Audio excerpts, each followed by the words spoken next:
Hello everyone, Suman পিয়াস ব্লগে সবাইকে স্বাগত। আমি তো ভালো আছি, আশা করছি তোমরা সবাই খুব ভালো আছো। বর্ষাখানে দাঁত বের করছে। যাই হোক, আজকে হচ্ছে আমার দিদি আসবে আমাদের বাড়িতে, তাই খুব মজা।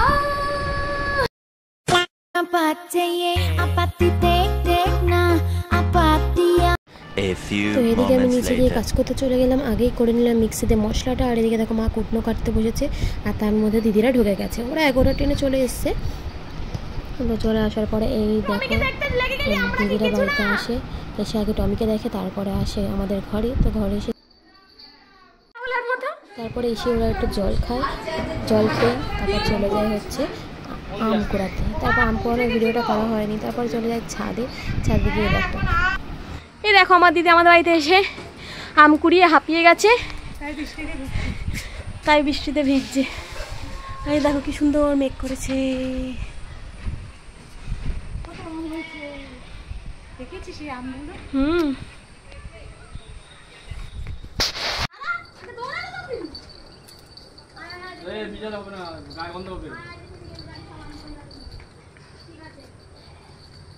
খুব বৃষ্টি হচ্ছে, সবে পড়ছে।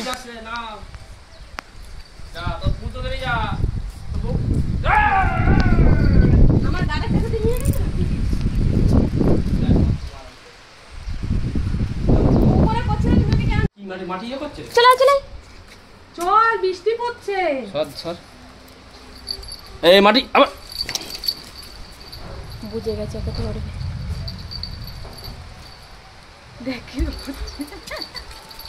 তুমি ওরকম লাফিও না, নিচে যাওয়া হয়ে যাচ্ছে না ধুম ধারাক্কা।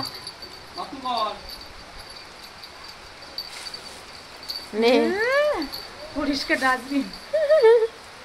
ও বৃষ্টি পড়ে টাপুর টুপু চিনি তাকায় দিকে দেখি তো। একটা ছবি উঠে গেছে। ঠান্ডা না তোদের বাড়িতে ঠান্ডা? হ্যাঁ, কোথায় ঠান্ডা? তোদের বাড়িতে ঠান্ডা না আমাদের বাড়িতে ঠান্ডা? আমাদের বাড়ি বৃষ্টিটা ধর হাতে, হাতটা বাড়া, দেখ বৃষ্টি পড়বে হাতের মধ্যে। দেখ সেকেন্ড দিন সকালবেলা আমাকে মুড়ি খেতে দিচ্ছে। দেখ দেখ মিসেস প্রিয়া অধিকারী মন্ডল। ব্যাস বাবা, ফোনে তো কম লাগছে, কত মুড়ি খেতে দিচ্ছে আমাকে। তুই তো খাতে আম খাবি, শক্ত আম খাবি। তার সাথে দিচ্ছে আমাকে এত বড় সাইজের একটা আম। সকালে আমাকে মুড়ি দিয়েছে, আম দিয়েছে। এর মধ্যে তাহলে মুড়িটা কত, দুটো আম দিয়েছে, আবার একটা ছিল আবার একটা দিয়েছে। মুড়িটা দেখে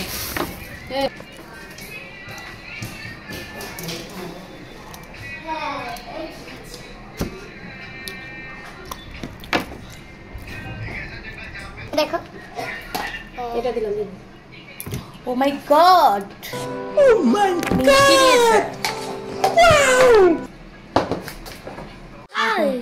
সুগার করাবে বলে দুটো করে মিষ্টি দিয়েছে, আম দিয়েছে, মুড়ি দিয়েছে, চিনিটা দেয়নি। তারপর সেদিন সন্ধ্যায় আমরা একটু ঘুরতে বেরোই। আমরা নার্সারিতে যাই গাছ কিনতে, দিদিরা বাড়িতে গাছ নিয়ে যাবে। এই কারণে আজকে ভিডিওটা এখানেই শেষ করলাম। ভিডিওটি ভালো লাগলে অবশ্যই লাইক করে দেবে, সাবস্ক্রাইব করতে ভুলবে না।